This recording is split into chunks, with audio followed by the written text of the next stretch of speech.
Hi everyone, Nicholas Buffett here from sunny Cyprus and welcome to today's tutorial. Now this is for the Cambridge IGCSE ICT 0417 or the 0983 course, and this is for the June 2020-24 paper 2.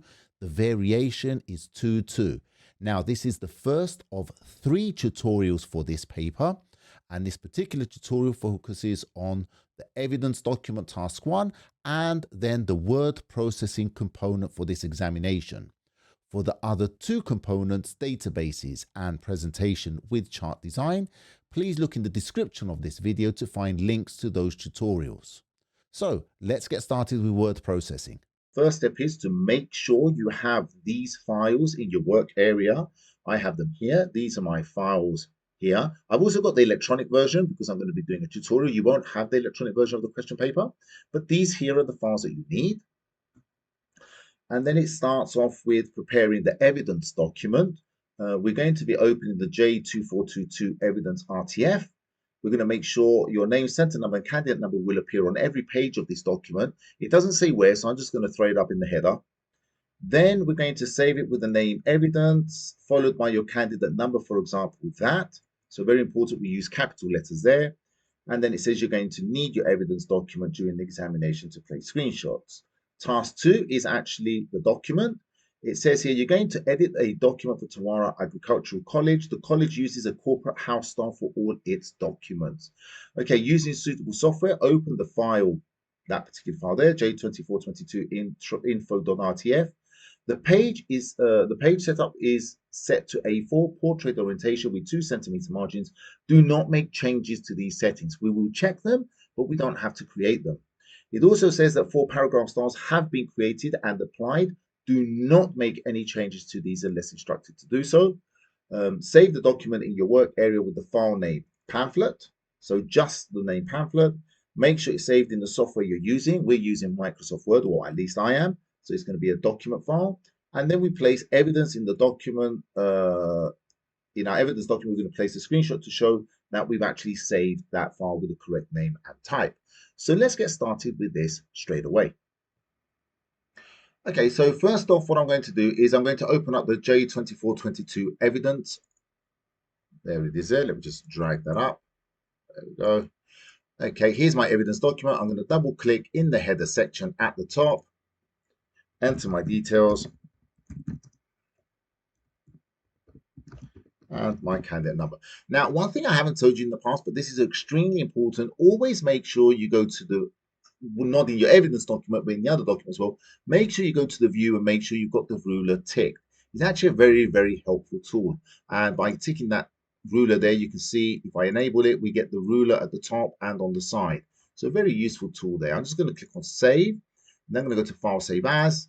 I'm going to save this with a Word document format, and it's going to be called evidence, and then 1, 2, 3, 4, so capital letters.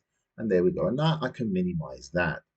The next part that we read through was we're going to open J2422 info, that one now. We're going to check the settings, which it said. So I'm just going to go to my layout, click on the advanced settings here, the dialog box for page setup. I can see I've got my 2 centimeter margins, top, bottom, left, and right. My paper size is A4. And it is portrait, like it said. And it also said there were 4 styles generated. So if I just click on that, I should be able to see the 4 styles. There they are: TAC, body, subhead, table, and title. So all I need to do now is just save this file, save as. I'm going to go to Word document, docx. I'm going to save that as pamphlet. All capital letters. Very important you do that. Save.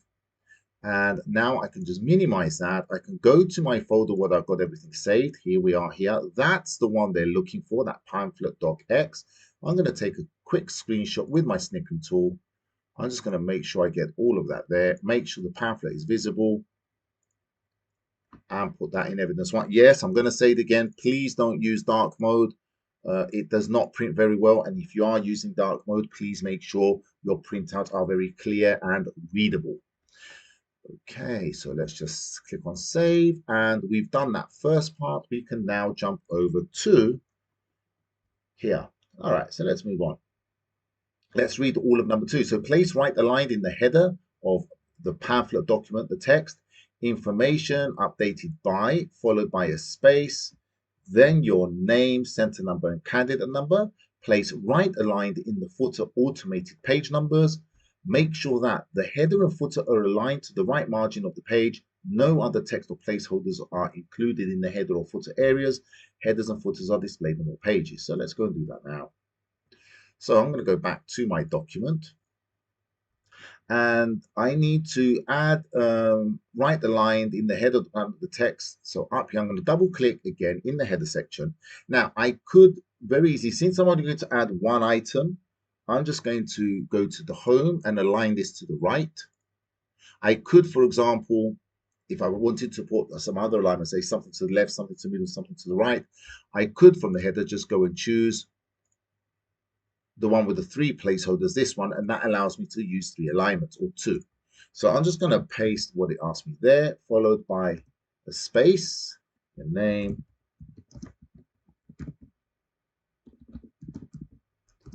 center number, and candidate number. Okay, now the reason I didn't use those 3 placeholders is because this is quite long text, and it's going to, because it's going to go past the center area here, it's going to wrap the text around. So it's just easy if I do a right align. Let me just copy that just to give you a quick demonstration of that. So if I delete that and I use that there, can you see it's actually wrapping that CY127 there. So then I would have to go and delete those placeholders and then right align it anyway. So you might as well just right align it. Then at the bottom, it says, and the right aligned in the footer automated page numbers. So again, I'm gonna use the 3 at the bottom now just for a variation. So for the footer, I'm going to use the 3 placeholders. I'm going to click on the right one, go to page number and say current position.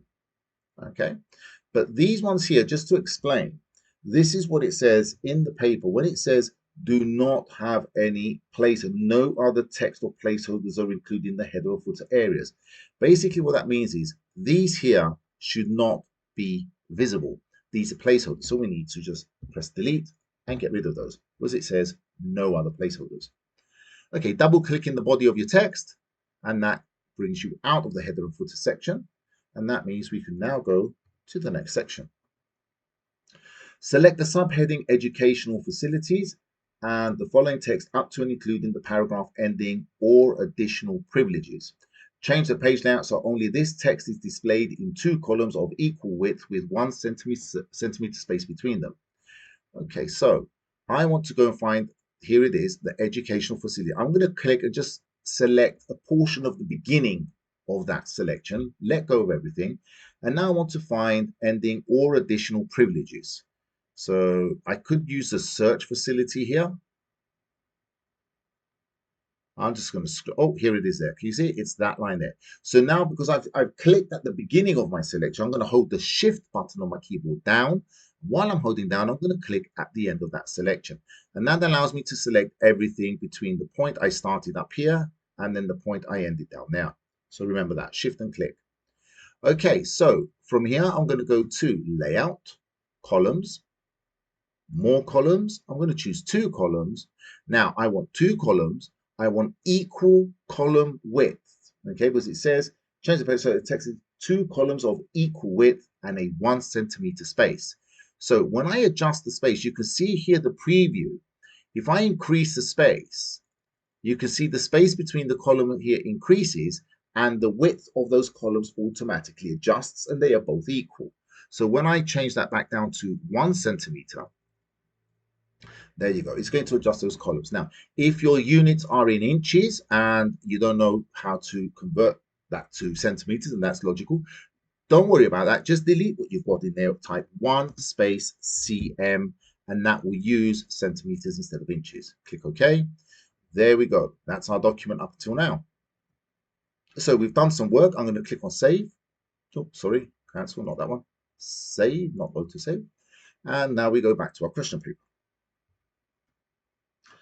Number 4, The TAC subhead paragraph style has already been created and applied to the 4 subheadings. Modify the TAC subhead style so only the following formatting is applied. Okay, so we want it to be a serif, 16, center line, bold, italic, single, 0 space before and 3 space after. Take a screenshot evidence to show how you have modified the TAC subhead style and the settings applied. Place this in your evidence document. Okay, so let's go back. So my next step is, because this is going to be the subheading, and whenever you modify or you click on a new style, it applies it automatically to the paragraph you're in. For example, if I'm here and now I'm going to go to home, simply by going to that subhead style here and modifying, if I modify, it might apply it to that paragraph because I'm already in there. So it's just easy if I select something which has that style. I'm going to go to my TAC subhead. I'm going to click on that, go to modify, and now I'm going to modify it to look like that. So I want a serif font. Serif font we use Times New Roman. I want it to be size 16. Alignment is center aligned, so this is right. We're going to move that to center. It says bold and italic, so I'm going to get rid of the underline and I'm going to put bold, italic only. Okay. Line spacing is single, so I can see the line spacing here. That is single line spacing, but I could also double check it by going to format paragraph, because I'm going to go in there anyway in that section for the space after or the space before. So paragraph. And then from here, I'm going to go, there you go, single line spacing. I want 0 space before points, 0 space, and I want 3 space after. So I'm just going to change that to a 3. I'm going to click on OK, OK. And now I could just move that over here. We can see that's been applied already to my subheadings because they already applied that for us. Now I need to show evidence, but I also need to show evidence that that style has been applied. So what I'm going to do, I'm just going to go to modify again. I'm going to place this here. This screenshot, this window here, allows the examiner to see all the settings you've done. But I'm also going to take a screenshot, which is including, let me just do that now. Like that. So I've got that window here, which shows all the settings which I've modified. But I've also got these subheadings here, which are visible in my document, in my screenshot, which shows that's been applied. So how do they know? Well, first of all, it's a serif font, and that's very distinctive because serif fonts have got those little ticks. These little ticks here, can you see? These little ticks up here, these little ticks there. These are known as serifs, these little ticks on the text. So straight away, they know it has been applied. So I'm now going to go to my evidence document. I need to close that. Just click on OK. Go to my evidence document and put that evidence for there. And there we go. So I'm just going to move the rest down. Okay, number 5, sort the bulleted list from books to travel into alphabetical order. Okay, number 6 goes on about the bullets. So I'm going to continue with reading this. Format the list so that the bullets are indented by 1.5 centimeters, 1.5 centimeters from the left margin. And then we're going to import an image. So let's go do the bullets first. So we're going to go find our list. Let's just open up the document. And that here is our list here. So since I'm going to be formatting in alphabetical, so I'm going to select my list. And now I need to sort my data. Now, if we look in the home ribbon at the top, we can see here that sort button. Okay. So if I click on that, it says we're going to sort paragraphs. The reason why we're sorting paragraphs is because a bullet point is applied to every paragraph. So we've got every bullet point is going to be sorted. It's going to be text. So the type of sorting is text.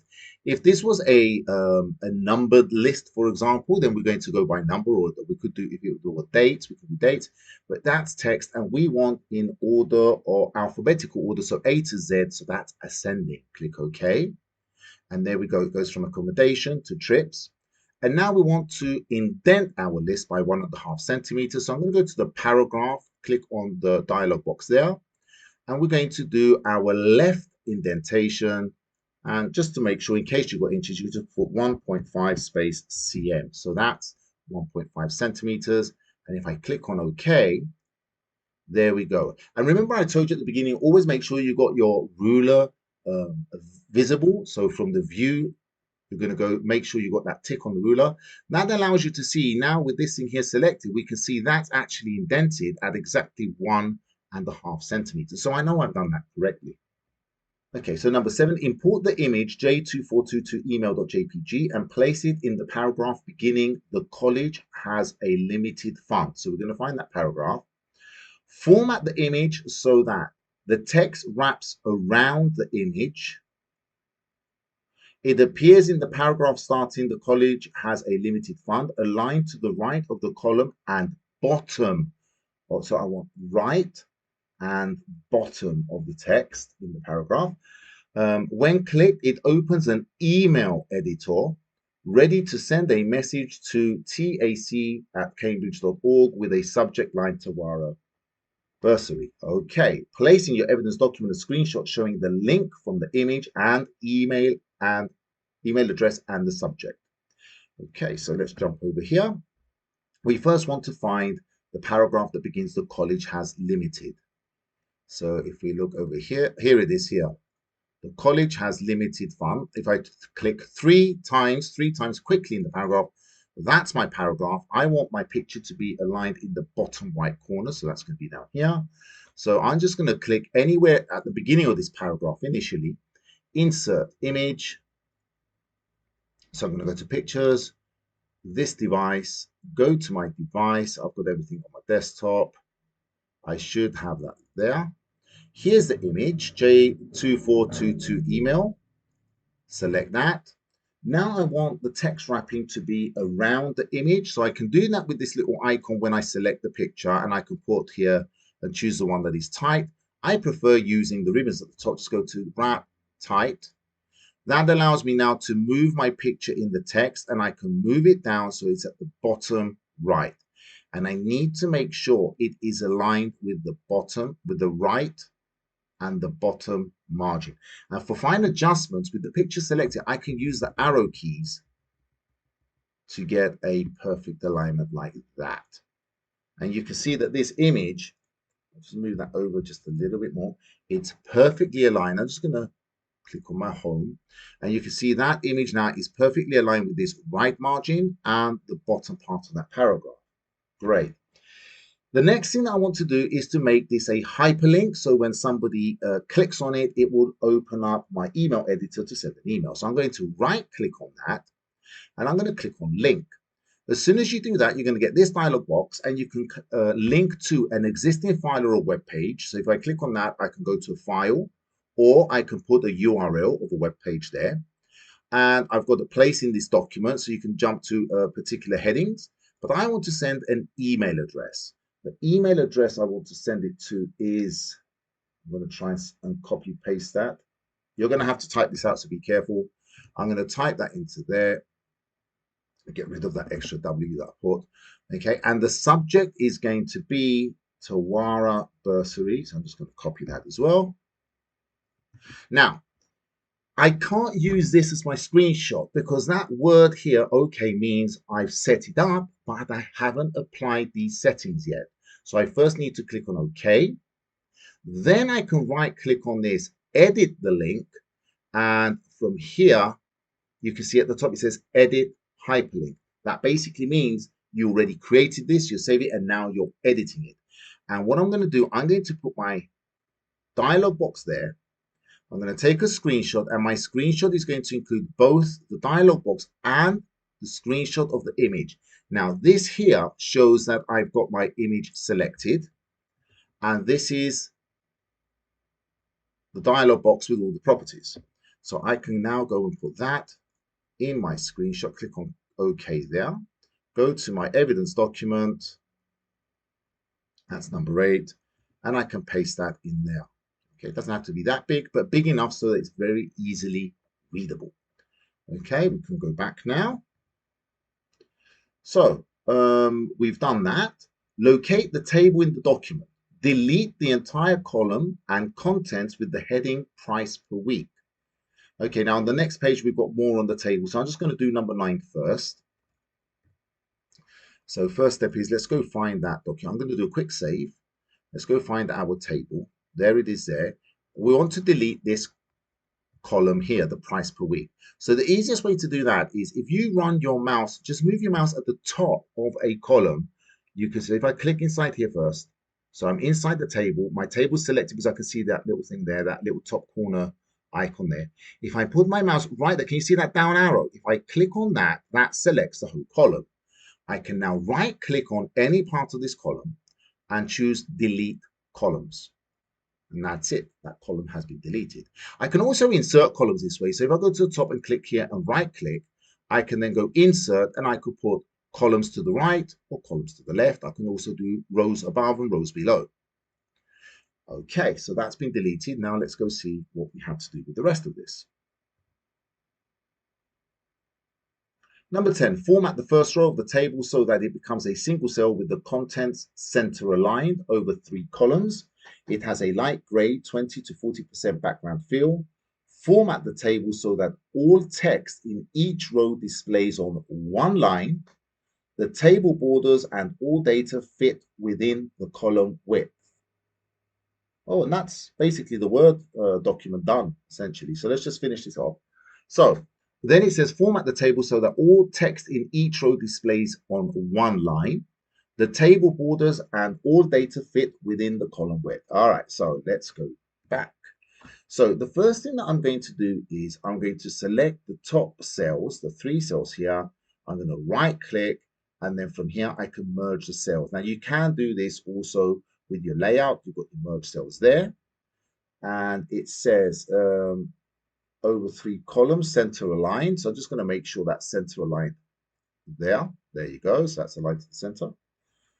And has a light gray 20 to 40% background fill. So with this, my insertion point inside that cell there, I can go to my design, go to the shading, and if I place my mouse over the gray areas here, you see, if you just wait, it pops up, and this one says white background, darker 25%. So that's between 20 and 40. I can use that one, or I can go to that one, and that is darker 35%. So I'm just going to use that one. Oops, hang on. Now, what I did, because I had text selected, it only applied it to that. So what I'm going to do, I'm just going to click inside my cell here and then apply my shading. So it's there. Now, because I had some text selected, it only applied it to the text, which was selected. All right, there's my shading. Now, remember that the ruler at the top. So we're going to have a look up here with my insertion point somewhere in the table. You can see these like little waffle icons here. This is where the borders are. So I want to bring this left border here. I want to bring it so it's in line with that margin. So I'm going to click, hold, drag, and drag my table in so it's in. I don't want it there because that's inside. I want it that's perfectly aligned with my margin. Now I'm going to drag this one from either by placing my mouse here or again using that kind of waffle tab at the top. I'm going to stretch that out until that text is all on one line. There we go. Now everything else looks okay. It's all on one line. So I'm just going to stretch this out a little bit more and then stretch that out a little bit more. So it's exactly perfectly square with my column. That looks great. Okay. So the table borders and all data fit within the column width. Okay, great. Now, the final part of this is spell check and proofread the document. Make sure that the list and table are not split over columns. Okay, so that's important. We're going to check that. There are no widows or orphans. There are no blank pages. The original styles are maintained except for tax subhead style, which we changed to step 4. Spacing is consistent between all items. I'm feeling this was a little bit too easy. I'm just seeing if there was anything that I might have missed. I don't see anything. So if I have missed something out, just call me out in the comments. So what I'm going to do now, I'm just going to proofread all of that. I'm just going to have a look at this very carefully.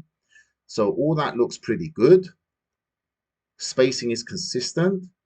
Okay, this I don't like. You can see that one line of that one paragraph is here, whereas the rest of the paragraph is down here. So I'm just going to click here and just press enter to bring that down. There we go. My list is now on one page. That's good. And it's not split. My table is not split. That's 2 pages, nice and square. Everything looks nice and neat. And I hope I haven't forgotten something out because that just seemed just too easy. All right, so I'm going to click on save, and I can now close my document